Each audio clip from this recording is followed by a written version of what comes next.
Morning, Steve Free in Chicago with the morning grain comments.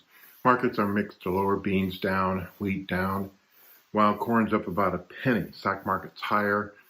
The dollar's a little bit higher, while crude is a little bit lower. Over the weekend, over the long holiday weekend, hope everybody had a safe and prosperous weekend.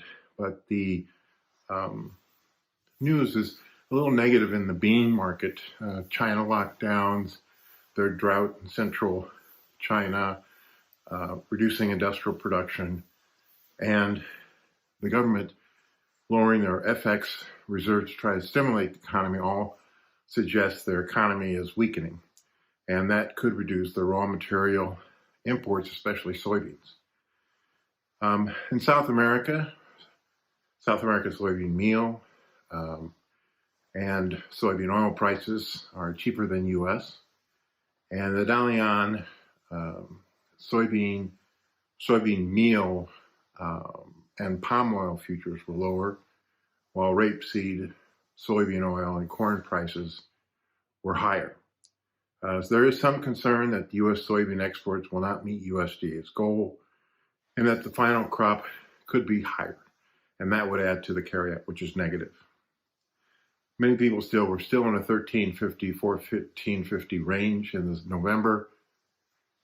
Below that, farmer probably won't sell. Demand could increase, while above that doesn't really justify at current supply and demand numbers.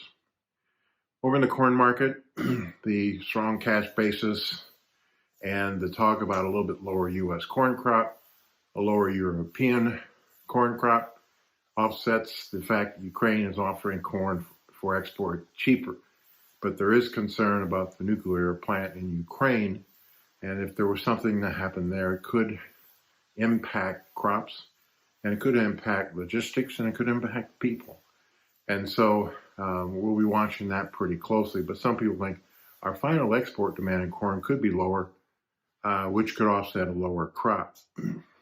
And we do see that Brazil corn is still cheaper than U.S.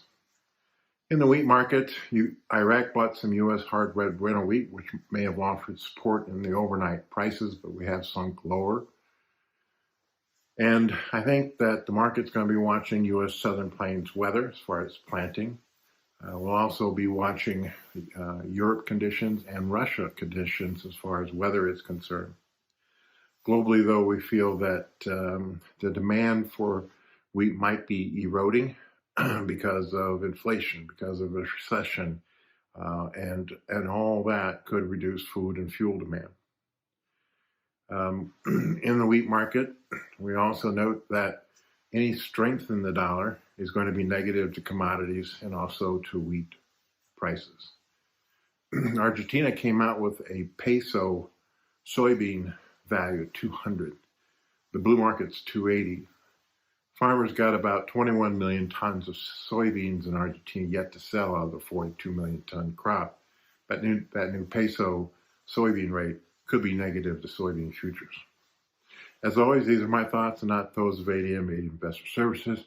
Have a safe and prosperous trading day.